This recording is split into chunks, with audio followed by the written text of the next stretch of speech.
question we get quite often is how to pair your phone to wireless CarPlay, so I'm going to go ahead and show you how to do that. First thing I like to do is open up my phone settings, go to Bluetooth and have it searching for devices. Select Apple CarPlay. That's going to take you to your CarPlay settings. Down here, scroll down, and once you see your phone, it'll say tap to pair. When it's pairing, it's going to send a code to both devices. And around the same time frame, you want to press pair on both. Then your phone will receive a prompt that'll say use CarPlay.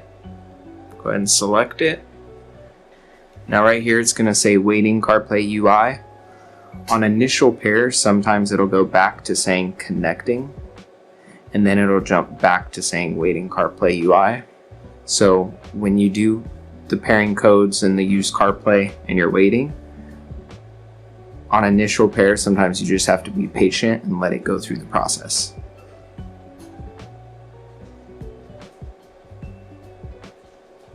I think on that first disconnect is where a lot of people will tap to cancel and start pressing a bunch of buttons. I've noticed it works best if you're just patient.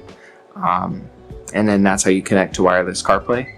I'm also going to show you some of the settings in CarPlay that you can get to just by pressing the GROM app. Here's where, when you back out of the GROM CarPlay, you can go back into it by pressing Show UI. I'll demonstrate that. And you could get back by pressing GROM again. You could adjust the audio volumes. This is going to give you music volume, navigation, your notifications, phone calls, Siri. Bluetooth tethering is an option to share internet through your phone's Bluetooth to the VLine. We have a whole video on that I'd recommend watching if you're interested or want more information on that. And we'll actually leave a link to that video down below. For vehicles that have remote touch, a trackpad instead of a touchscreen, you can do show mouse cursor, and as you move that remote touch, you'll have a arrow pointer on the screen.